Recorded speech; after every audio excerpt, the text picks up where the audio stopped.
வணக்கம் நண்பா. TNSTC latest செய்திகள். போக்குவரத்து ஊழியர்கள் சிறை நிரப்பும் போராட்டம், 200க்கும் மேற்பட்டோர் கைது.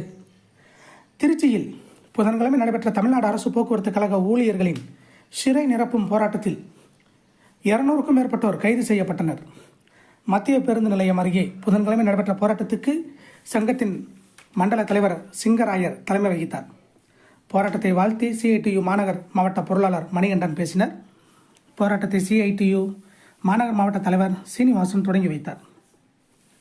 ஆர்ப்பாட்டத்தில் அரசு போக்குவரத்து கழக கடன்களை உடனே அடைக்க வேண்டும், ஓய்வு பெற்ற தொழிலாளியை வெறும் கையோடு அனுப்புவதை கைவிட வேண்டும், நீதிமன்றம் தீர்ப்பளித்த ஓய்வு பெற்றோர் அகவலிப்படி உயர்வை வழங்க வேண்டும், பழைய பென்ஷன் திட்டத்தை அமல்படுத்த வேண்டும், 30,000 காலி பணியிடங்களை உடனே நிரப்ப வேண்டும், வாரிசுக்கு வேலை வழங்க வேண்டும், 15வது ஊதிய ஒப்பந்தத்தை பேசி முடிக்க வேண்டும், வரவுக்கும் செலவுக்குமான வித்தியாசத்தை அரசே வழங்க வேண்டும் என்பன உள்ளிட்ட பல்வேறு கோரிக்கைகளை வலியுறுத்தி சாலை மறியலில் ஈடுபட்டனர்.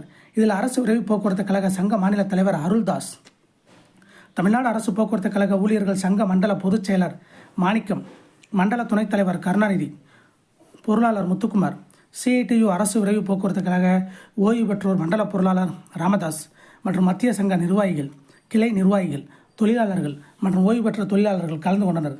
மறியலில் ஈடுபட்டதாக 200க்கும் மேற்பட்டோரை போலீசார் கைது செய்தனர்.